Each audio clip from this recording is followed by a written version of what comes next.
Today, we talk about the counterpart of the cherubim, which are the seraphim, also known as the burning ones, on this episode of Ancient Egypt and the Bible.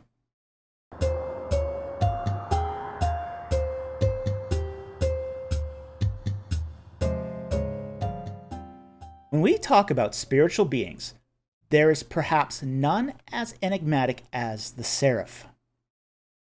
This particular being is only mentioned rarely in the Bible, yet it has a rich history in the ancient Near East.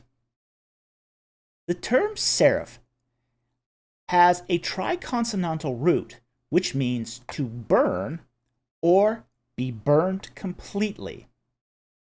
However, from this lexeme, we also get a word seraphia, which is actually a kind of snake that was said to have a venom that burned. Most likely, this was a kind of cobra. Now, the only place where seraphim occurs explicitly in the Bible is in Isaiah chapter 6. Quote, "In the year of King Uzziah's death, I saw the Lord sitting on a throne, lofty and exalted, with the train of his robe filling the temple. Seraphim stood above him, each having 6 wings. With 2 he covered his face, with 2 he covered his feet, and with 2 he flew."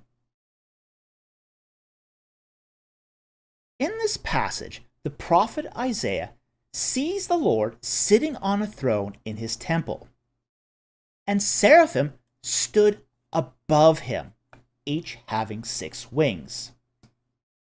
2 wings cover his face, 2 cover his feet, and with the other 2 the seraphim flew.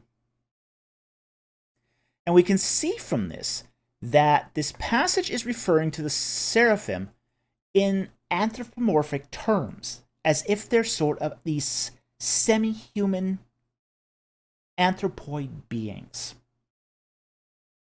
And in verse 6, the seraphim selects a burning coal from the altar with tongs, picks it up with his hand, and touches the lips of Isaiah with a hot coal.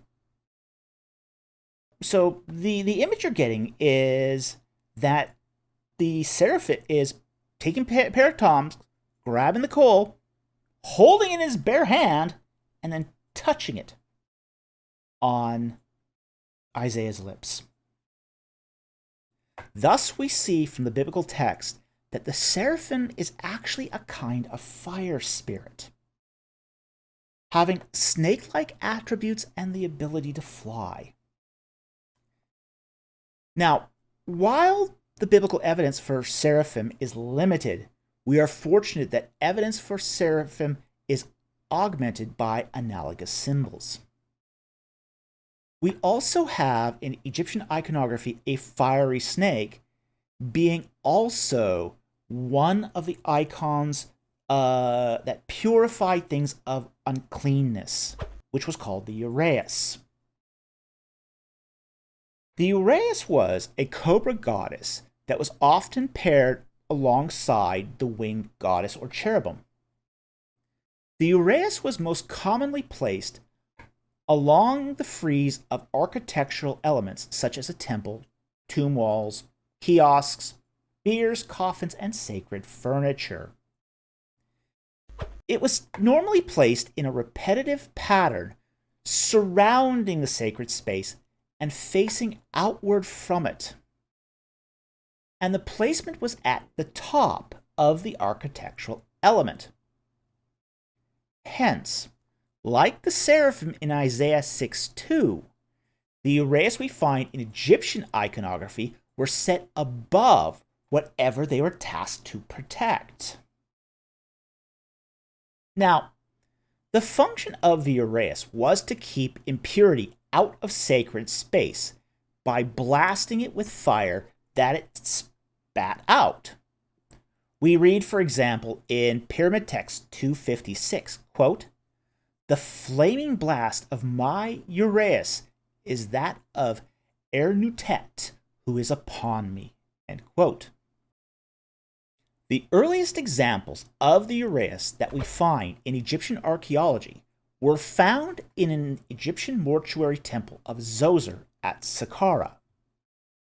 Now, this dates all the way back to Dynasty 3. But the use of the Uraeus in Egyptian iconography continues into the Roman period. So it has a very, very long history. The Uraeus is also shown as a cobra with wings as well. And this appears to be the imagery that enters into Hebrew thought when they consider the Seraphim. Overall, just as fire itself was seen as something that purified, the Seraphim used their abilities as fire spirits to prevent defilement from entering into a sacred place. So while the cherubim purified space from within the confines of its wings, the job of the Seraphim was to drive out impurity before it ever entered that space in the first place. Anyway, thank you very much for watching. I hope you got something out of today's video and you learned something. And I'll see you next time on Ancient Egypt and the Bible.